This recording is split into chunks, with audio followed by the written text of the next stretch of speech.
Para peserta kelas Krisma, kita berjumpa kembali. Pada kesempatan ini kita akan memperdalam topik sakramen Krisma yang akan kita bahas dalam 3 kali pertemuan, dan ini adalah bagian pertama atau pertemuan pertama.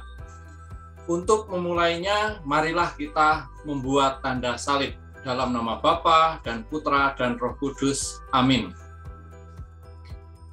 Para peserta pembelajar, kita akan membahas dasar Alkitabiah dan sejarah sakramen penguatan atau sakramen Krisma.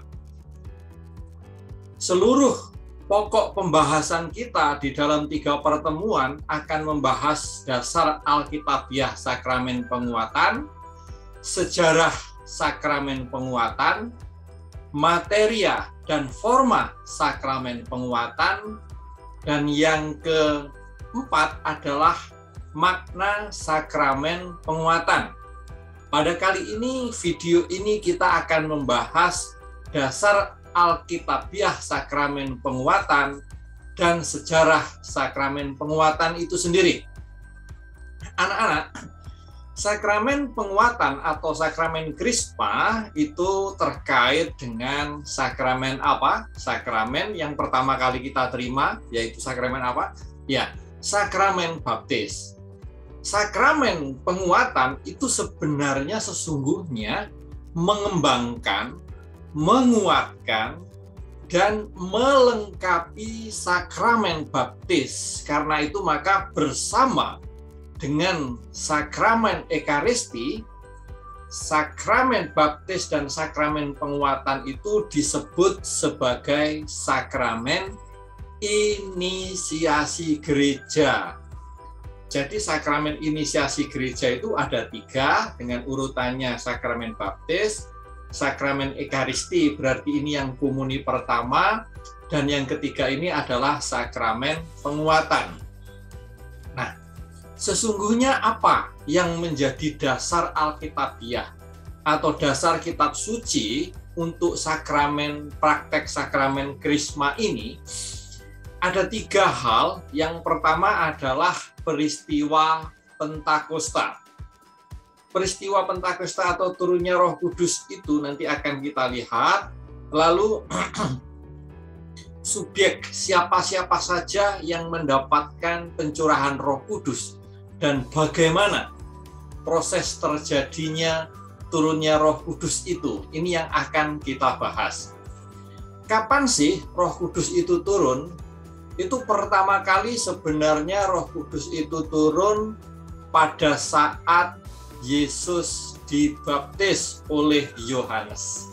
Pada saat Yesus dibaptis oleh Yohanes di dalam Injil Matius bab 3 ayat 13 sampai 17. Di situ disebutkan dengan peristiwa itu, Dia, Yesus itulah yang pernah dijanjikan oleh Nabi Yesaya, tokoh yang akan datang. Dialah Mesias, dialah Putra Allah. Dan Yesus di dalam seluruh hidupnya, juga ketika dia dikandung oleh Bunda Maria, itu Yesus itu mendapatkan kepenuhan Roh Kudus. Jadi kepenuhan Roh Kudus di dalam diri Yesus itu juga sebenarnya diberikan kepada seluruh umat mesianis, umat yang percaya bahwa Yesus itu adalah Mesias. Dan juga Yesus menjanjikan anak-anak curahan Roh Kudus. Kepada siapa? Kepada murid-muridnya. Dan curahan itu dipenuhi pada hari raya Paskah, yaitu ketika Yesus mengatakan menampakkan diri kepada murid-muridnya, lalu menghembuskan Roh Kudus dalam Yohanes 20 ayat 22. Dan juga dipenuhi pada saat Pentakosta. Lalu apa sih sebenarnya Pentakosta? Pentakosta itu adalah sebenarnya hari raya orang Yahudi yang memang saat kegembiraan besar bagi umat Yahudi, dan itu terjadi 50 hari setelah mereka merayakan Paskah.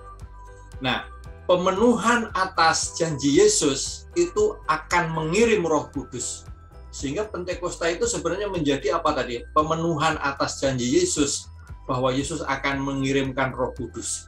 Kalau kita lihat, Yesus pernah berjanji akan mengirimkan Roh Kudus itu ya di dalam Injil Lukas bab 12 ayat 12, Injil Yohanes bab 3 ayat 5 sampai 8, ayat 37 sampai 39 dan Kisah Rasul 1 ayat 8.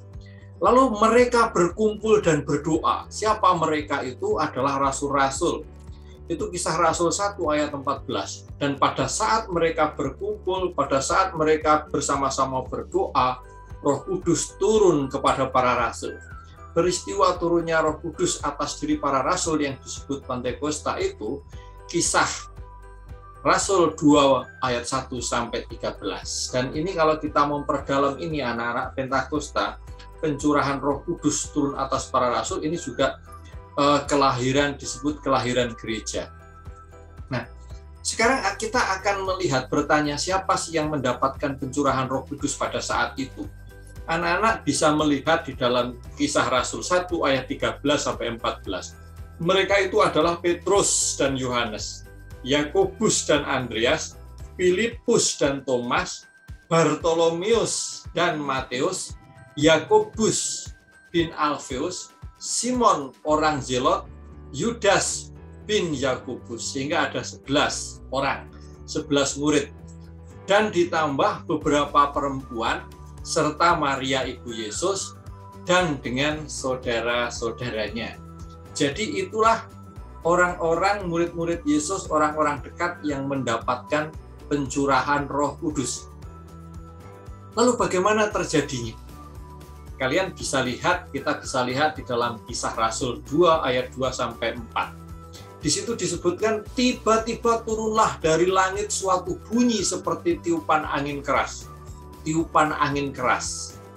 Jadi bunyi seperti tiupan angin, tapi ini anginnya keras. Lihat pada waktu Yesus menghembuskan angin, menghembuskan roh kepada para murid pada waktu Paskah, dihembuskan. Ini angin. Angin itu identik dengan apa? Kehidupan, udara.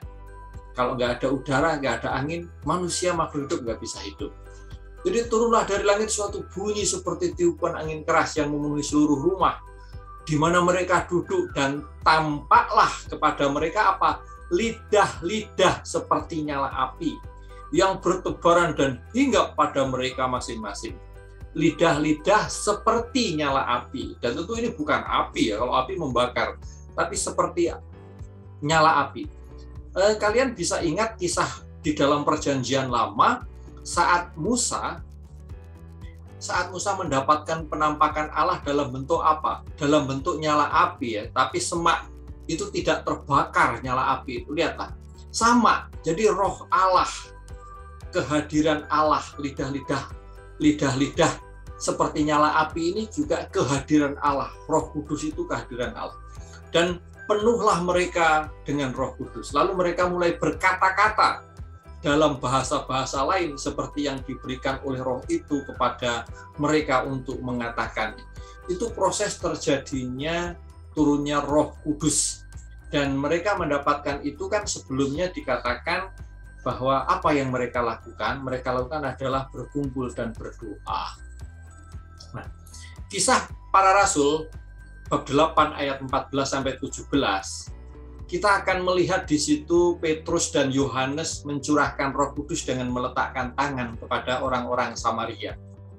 Jadi ceritanya orang-orang Samaria yang sudah mendapatkan pewartaan mengenai kebangkitan, saat kematian, kebangkitan Yesus, dan mereka sudah dibaptis, tetapi mereka dikatakan tidak mendapatkan pencurahan Roh Kudus.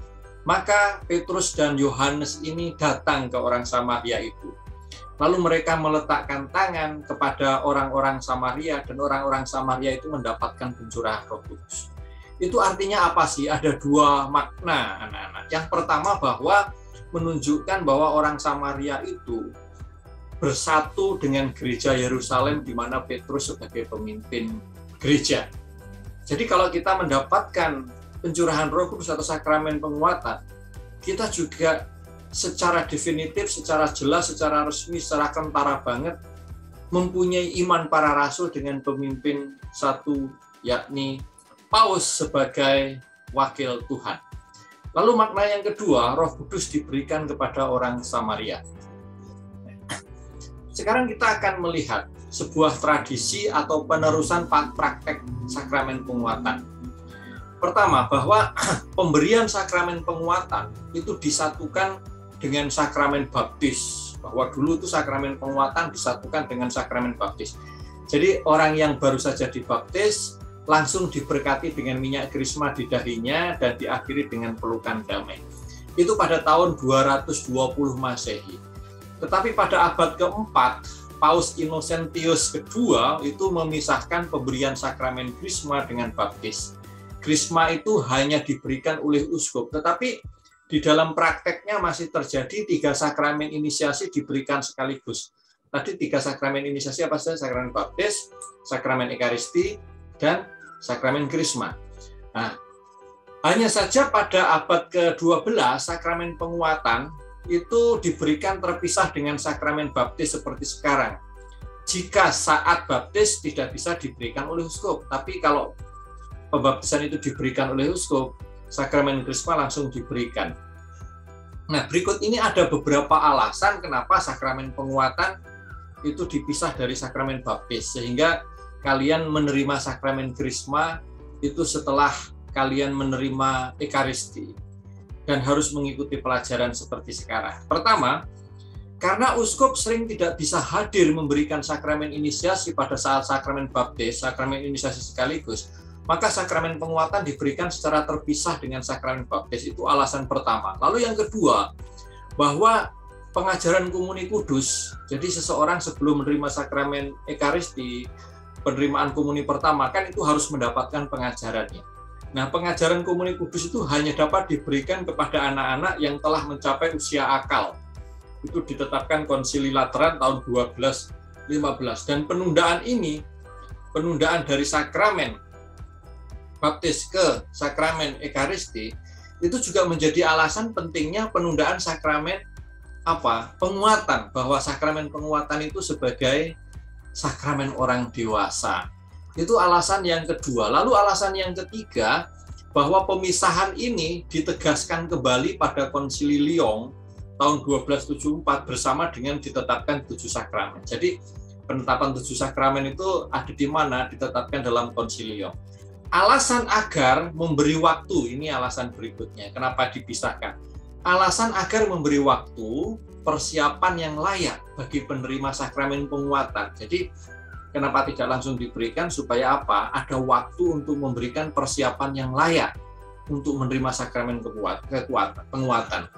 Dan memberikan kesempatan kepada uskup untuk bertemu mereka yang sudah dibaptis. Sebenarnya dengan kita menerima sakramen penguatan setelah kalian usia seperti sekarang ini, memberikan kesempatan bertemu dengan uskup.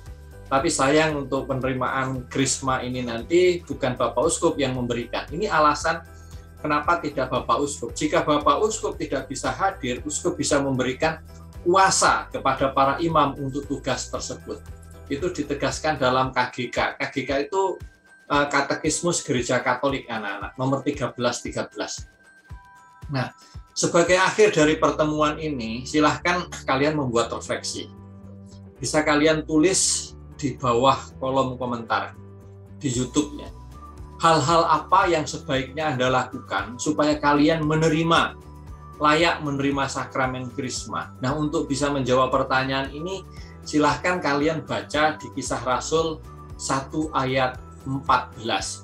Nah, itu anak-anak, semoga ini bermanfaat, membantu kita semakin mendalami kualitas pentingnya sakramen krisma.